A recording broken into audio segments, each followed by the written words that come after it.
everybody, it's me, JBR, coming at you with another, Brilliant Brainstorm. As you can see, I'm obviously not in my normal room. I'm up by my aunt for the week, but I'm still gonna give you your weekly video as per promised.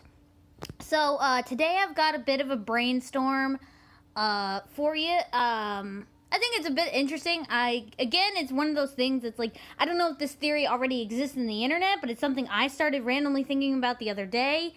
And I think it would be interesting if this was kind of a thing. So, just, stick with me and whatever.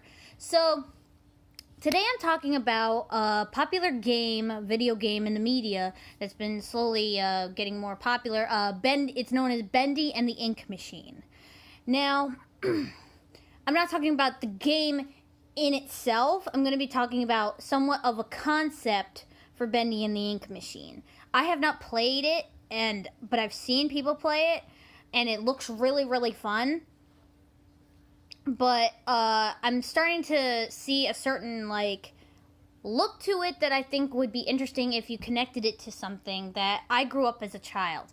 So I'm going to quickly do some, building before I get into the whole Bendy part of the theory, because there's multiple parts of this theory. So, when I was growing up, there was a movie, that, I, really liked, and it was a live-action and cartoon mixture before we had really good CGI like how we do today. It's, the movie known as Who Framed Roger Rabbit.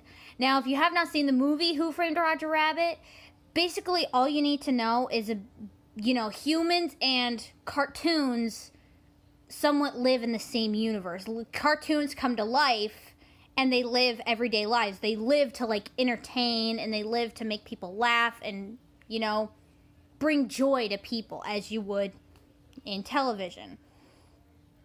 Now, I started thinking about the concept of what it would take for these drawings to come to life, right? Sorry, there's hair on my face. I started thinking about the concept of what it would take. What do these characters, or what do these people who create these characters do to make them come to life? Is it some sort of witchcraft? Is it some sort of, it's a power of imagination type thing? I don't know what it is, but I started making a certain connection between this theory, or this thought of cartoons living amongst people, and Bendy and the Ink Machine. Bendy and the Ink Machine is based, or the base of it is that you're an old animator for this TV show known as Bendy. And the cartoon that was drawn by you and created with all these other people somehow came to life, and he turned evil. Now, it's not really concrete of when each timeline of when Bendy and the Ink Machine was a thing and when Roger Rabbit was a thing, but I'm just gonna throw vague timelines in there. Based on style of cartoon, based on how everything is drawn, based on the look of it, you're kind of supposed to take Bendy and the Ink Machine's look. It's supposed to be kind of like that, Steamboat Willie, before Mickey Mouse was Mickey Mouse, that black and white 1920s cartoons, where it didn't have color, it had the Pac-Man eyes, that type of look. And then, so based on that, it's maybe the 1920s-ish, give or take. Now, that's not the current game. I don't know if that's the current time you play in 1920s, 1930s, whatever, but that's the maybe timeline of when he was created. Now, Who Framed Roger Rabbit, based on certain things also, is maybe somewhat 1950s-ish, 1950s, 60s, that type of maybe genre, based on certain clothes and the look of certain buildings and just certain things like that. So I started to wonder, here's where my theory comes in, now that I've built the base. Is Bendy and the Ink Machine, the build or the story, the whole cartoons coming to life, the predecessor of Who Framed Roger Rabbit? did whatever the characters did in Bendy and the Ink Machine. Whether it's Joey Drew, the guy who owns the drawing company, or the guy you play as known as Henry, whatever they did, was it taken and then perfected? Like, was it, like, studied upon? Like, somebody else found, I guess, records of how they brought their cartoons to life? And was it, like, studied upon and they're like, okay, what if we do this to the masses? But obviously, not everybody turned evil. They do it where they did it for good sake, not for whatever happened with Bendy and the Ink Machine.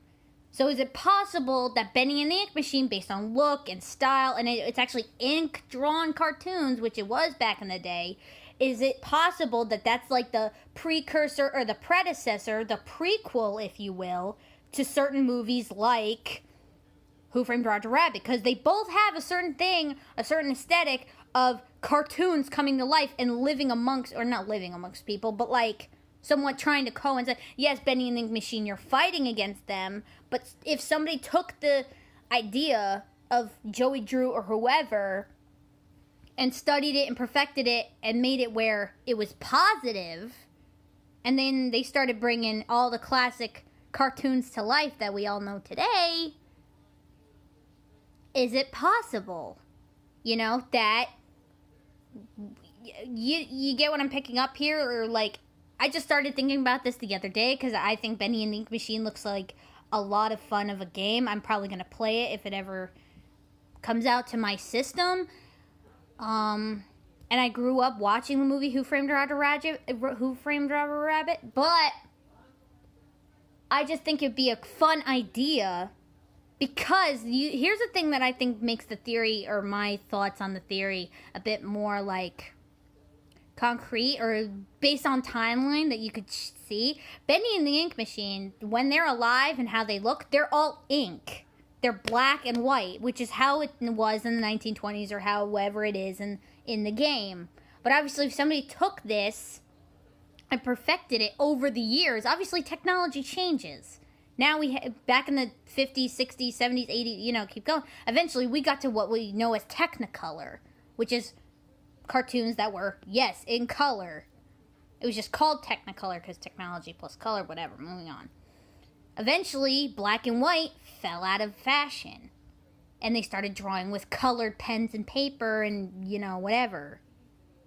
So, you could take it as that Bendy was the first draft, and then somebody else took it, whether it was certain people by certain characters that you see that are made by either Walt Disney or other characters like Warner Brothers or whatever, and they perfected it and made it where they're cartoons because they're full of joy and happiness, and they're meant to entertain for people that they never had that evil quality that Bendy did, because Bendy was supposed to be a demon after all in the cartoon. So, in a way, how you're drawn can be based on how you turn out as a character, Like, if you're drawn and your story base is evil, you kind of start to wonder whether that's your destiny. That's it. No matter what you do, you're destined to be bad. Even Jessica Rabbit, Roger Rabbit's wife, she even says in the movie, not that this connects to anything, she even says, I'm not bad, I'm just drawn that way. So she's meant to be perceived as if she's like a naughty person. But she's not. She's actually a really down-to-earth woman, and she really cares about her husband.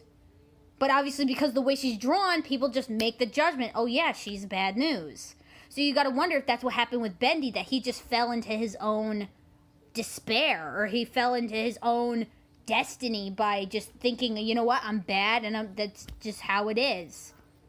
But with other characters, they were meant to be joyous and happy, so they turned out that way.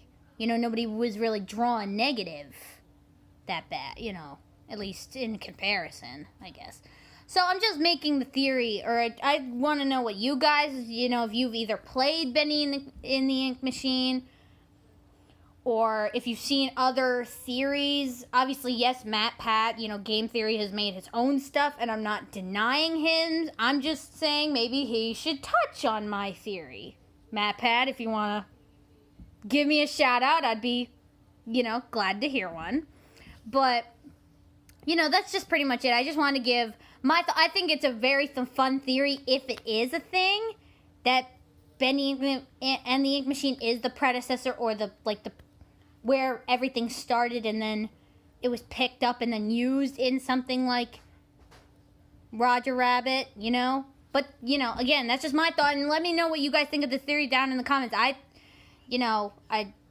just think it's a lot of fun, and I think, whatever. But that wraps up this video. If you have any suggestions, write down in the comments, like and subscribe, and I'll see you guys in the next video. Bye!